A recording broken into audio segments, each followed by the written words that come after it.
अस्सलाम वालेकुम नाज़रीन, मैं हूं जावेद बागेट और आपको हमेशा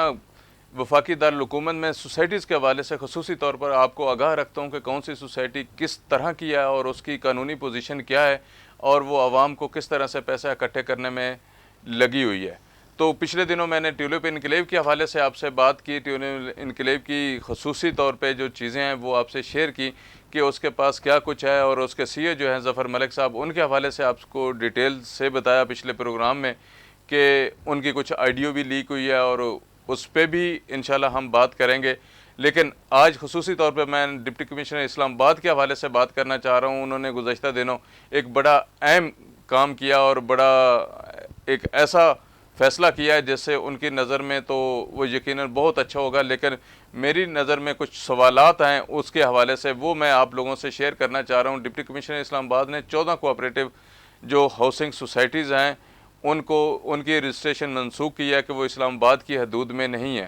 पहली बात तो ये है कि 14 सोसाइटीज़ के अलावा कोऑपरेटिव जो हैं, इनके अलावा भी ऐसी सोसाइटी हैं जो इस्लामाबाद की हदूद से बाहर हैं जिनकी रजिस्ट्रेशन कैंसिल नहीं हुई है, वो भी आप लोगों से मैं शेयर करूँगा। दूसरी बड़ी अहम बात जो डिप्टी कमिश्नर इस्लामाबाद के नोटिस में लाना चाह रहा हूँ, आपने बड़ा अच्छा इक़दाम किया और बड़ी अच्छी आपने ये काविश की और ऐसी सोसाइटीज़ को कैंसिल किया जो इस्लामाबाद के हदूद में नहीं है और इस्लामाबाद के नाम से वाबस्ता है। तो डिप्टी कमिश्नर इस्लामाबाद साहब, मैं आपके नोटिस में ये लाना चाह रहा हूँ कि बहुत सारे ऐसे ऑफिस हैं वफाकी दारुल हुकूमत में, आपके ऑफिस के अड़ोस पड़ोस में, आपके ऑफिस के बिल्कुल करीब करीब में ऐसे दफ्तर हैं जो सोसाइटीज़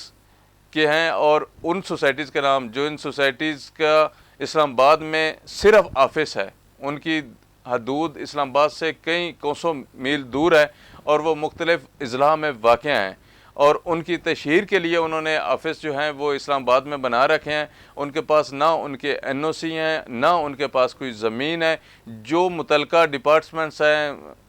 इस ज़मीन के हवाले से जहाँ से चेक की जा सकती है महकमा माल से, वहाँ से अगर पूछा जाए तो वहाँ पे भी उनके नाम, ना उनकी ज़ाती मलकियत कोई ज़मीन है और ना उनकी सोसाइटीज़ जिस के नाम पे कोई ज़मीन है जिसके नाम पे वो आवाम से पैसा इकट्ठा कर रहे हैं। तो डिप्टी कमिश्नर इस्लामाबाद साहब, वो ऐसी सोसाइटी मालकान, मैं ट्यूलिप इनकलेव की बात करना चाह रहा हूँ, इसके अलावा भी ऐसी सोसाइटीज़ हैं जिनके ऑफिस इनसे भी बड़े हैं, लेकिन उनके पास भी ना ज़मीन है ना कुछ और चीज़ है, बस सिर्फ नाम इस्लामाबाद का है, नाम इस्लामाबाद का बेचा जाता है। वो भी मैं उस पर भी मैं डिटेल से अगले प्रोग्राम में रोशनी डालूंगा कि कौन सी ऐसी सोसाइटीज़ के दफातर हैं जो इस्लामाबाद में जिनके नाम पे कोई ज़मीन नहीं है, और उनके बारे में ज़िला अटक के डीसी और महकमा माल ने बड़े वाज़ेह तौर पे लिखा है कि एनओसी के लिए जब अप्लाई किया गया तो महकमा माल से उस पर रिपोर्ट ली गई, तो उसमें बड़ा वाज़ेह लिखा हुआ है कि इनके पास कोई ऐसी ज़मीन नहीं है, ना इनके प्रोजेक्ट के नाम पे है और ना इनके अपने नाम पे। और कहा यह जाता है, ये ऐसे सोसाइटी मालकान जो हैं जिस तरह ट्यूलिप इनकलेव के ज़फ़र मलिक साहब हैं, वो ये कहते हैं कि हमने एग्रीमेंट किए हुए हैं लेकिन ज़मीन उनके नाम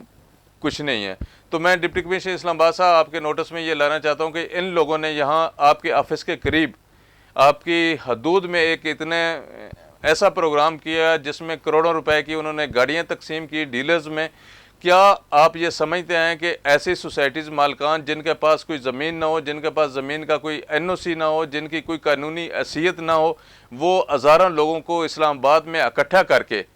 एक ऐसा प्रोग्राम करें जिसमें लोगों को ये ख्वाब दिखा के उनसे पैसा इकट्ठा करें, और शरीफ शहरी जो हैं, जो सादा लो शहरी हैं, उनको लालच दे के बड़े बड़े जो हैं उनसे मामलात करें? क्या आपका जो कानून है, आपकी जो ये जुडिक्शन में जो काम हो रहा है, इसकी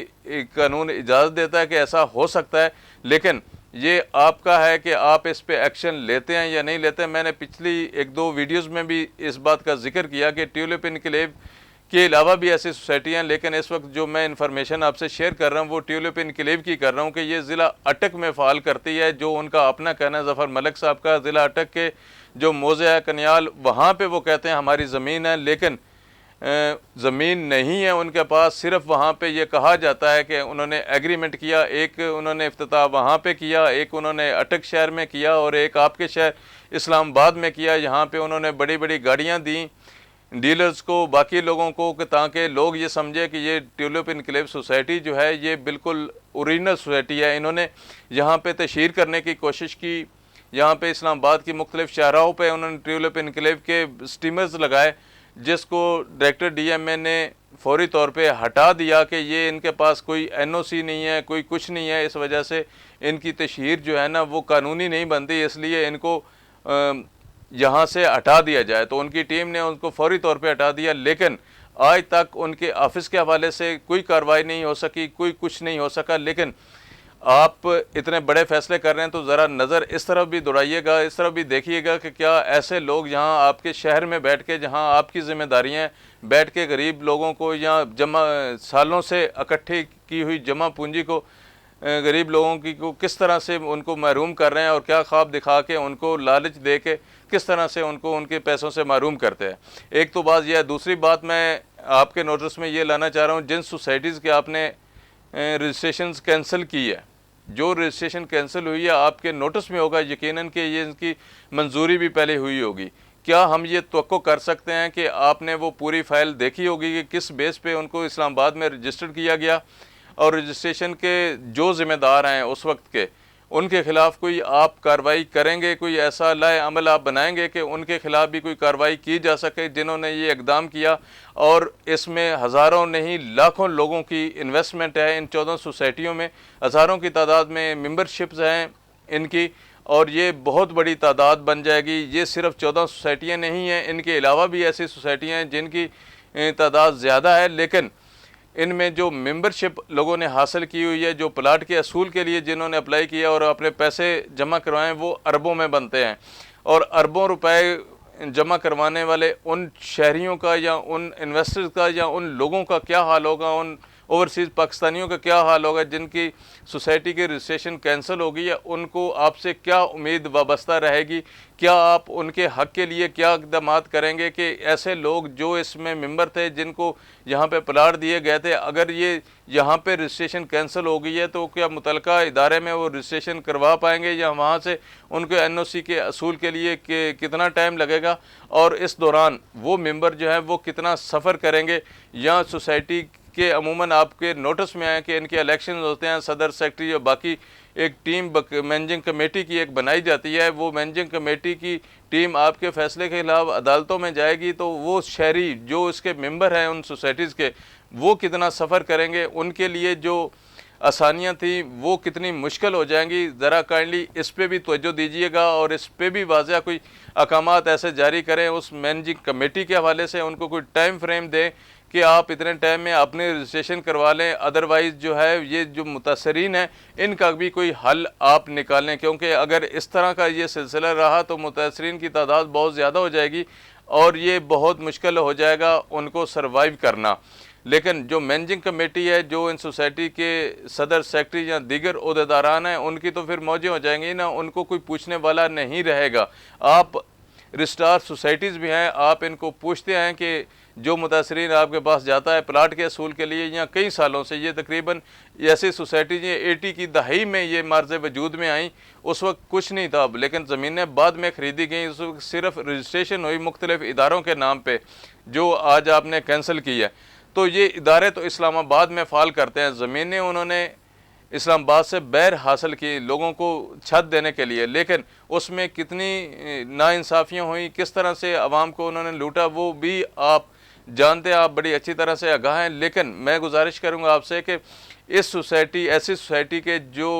खालिक हैं, जो बनाने वाले हैं, जो मंजूरी देने वाले हैं कि आप वहाँ पे ज़मीन ख़रीद लें और उसके बाद लेआउट प्लान की मंजूरी होती है, बाकी चीज़ें होती हैं, तो उस पर ज़रा नज़र दौड़ाने की ज़रूरत है। काइंडली उस हवाले से भी आप कोई थोड़ा सा आवाम के लिए या अपने शहरियों के लिए या जो इसमें मुतासरीन हैं उनके लिए भी कुछ ऐसा फ़ैसला करें ताकि वो भी इससे महफूज रह सकें और उनकी जो कमाई है, जो उम्र भर की जमा पूंजी है, वो कहीं ज़ाया ना हो जाए। क्योंकि हालात जिस तरफ जा रहे हैं वो उस तरफ यही लगता है कि ये जो इन सोसाइटीज़ के जो जिनकी रजिस्ट्रेशन कैंसिल हुई है, उनको जो उनकी जो मैनेजिंग कमेटी है उनको बहाना मिल गया है एक लंबे प्रोसेस के लिए। अब वो ये इन लोगों को बताएंगे कि अभी जब रजिस्ट्रेशन होगी तो उसके बाद जो प्रोसीजर होगा उसको हमने अडाप्ट करना है, इसके लिए बहुत टाइम लगेगा। लेकिन घर के छत की जो